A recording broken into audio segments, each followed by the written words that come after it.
ಸಂಕ್ರಾಂತಿಯಲ್ಲಿ ಎಳ್ಳು ಬೆಲ್ಲ ತಿನ್ನುವುದು ಏಕೆ ಗೊತ್ತೇ ಬ್ಲೆಸಿಕಾ? ಗೊತ್ತಿಲ್ಲ ತೇಜಸ್, ಹೇಳು, ಯಾಕೆ ತಿಂತಾರೆ? ಸಂಕ್ರಾಂತಿ ಗಡಗಡ ಚಳಿಯಲ್ಲಿ ಬರುತ್ತದೆ, ಹಾಗಾಗಿ ಮೈಯೆಲ್ಲ ಬಿರಿದಿರುತ್ತದೆ, ಕೊಬ್ಬಿನ ಅಂಶ ಕಡಿಮೆ ಇರುತ್ತದೆ. ಎಳ್ಳು ಬೆಲ್ಲ ಕೊಬ್ಬರಿಯಲ್ಲಿ ಕಡಲೆ ಅವೆಲ್ಲದರಲ್ಲಿ ಕೊಬ್ಬಿನ ಅಂಶ ವಿಪರೀತವಾಗಿ ಇರುತ್ತದೆ, ಹಾಗಾಗಿ ಎಳ್ಳು ಬೆಲ್ಲವನ್ನು ತಿನ್ನಬೇಕು. ಓ ತೇಜಸ್, ಅದಕ್ಕ ಎಳ್ಳು ಬೆಲ್ಲ ತಿನ್ನೋದು? ಬ್ಲೆಸಿಕಾ. ಓ, ಕೊಬ್ಬಿನ ಅಂಶ ಮತ್ತೆ ಎಣ್ಣೆಯ ಅಂಶ ಜಾಸ್ತಿ ಆಗ್ಲಿ ಅಂತ ಎಳ್ಳು ಬೆಲ್ಲ ತಿನ್ಬೇಕು ಅಂತ ತೇಜಸ್ ಅವ್ರು ಹೇಳಿದ್ದಾರೆ. ಈ ವರ್ಷದ ಸಂಕ್ರಾಂತಿಯಲ್ಲಿ ತುಂಬಾ ಜಾಸ್ತಿ ಎಳ್ಳು ಬೆಲ್ಲವನ್ನು ತಿಂದು ನಿಮ್ಮ ಮೈಯಲ್ಲಿ ಆಗಿರುವಂತಹ ಹುರುಪುಗಳನ್ನೆಲ್ಲ ಹೋಗಿಸಿಕೊಳ್ಳಿ. ಈಗ ನಾನೊಂದು ವಿಷಯವನ್ನ ಹೇಳ್ತೀನಿ. ಸಂಕ್ರಾಂತಿ ಹಬ್ಬದಂದು ಯಾಕೆ ಕಿಚ್ಚನ್ನ ಹಾಯಿಸ್ತಾರೆ?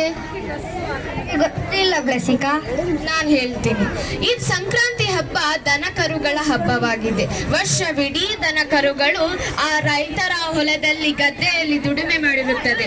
ಆ ದುಡಿಮೆಯಲ್ಲಿ ಆ ರೈತರ ದನ ಕರುಗಳಿಗೆ ತಿಗಣೆ ರೀತಿಯಂತಹ ಕ್ರಿಮಿಕೀಟಗಳು ಮೈಗೆ ಬಂದಿರುತ್ತೆ, ಅಡಗೆ ಕೂತು ಕಾಟ ಕೊಡುತ್ತಿರುತ್ತದೆ.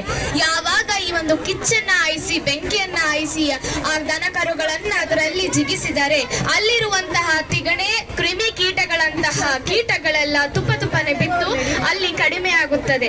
ಅದಕ್ಕೆ ದನ ಕರುಗಳಿಗೆ ನೆಮ್ಮದಿಯ ಬದುಕು ಸಿಗುತ್ತದೆ ಮತ್ತೆ ಕ್ರಿಮಿಕೀಟಗಳಿಂದ ಅದು ಮುಕ್ತಗೊಳ್ಳುತ್ತದೆ. ಇದಕ್ಕಾಗಿ ಸಂಕ್ರಾಂತಿಯನ್ನು ಕಿಚ್ಚನ್ನ ಹಾಯಿಸ್ತಾರೆ. ಈಗ ಸಾಂಸ್ಕೃತಿಕ ಕಾರ್ಯಕ್ರಮ. 4ನೇ ತರಗತಿಯ ನನ್ನ ಸಹಪಾಠಿಗಳಿಂದ ಗ್ರೂಪ್ ಡ್ಯಾನ್ಸ್. 4th standard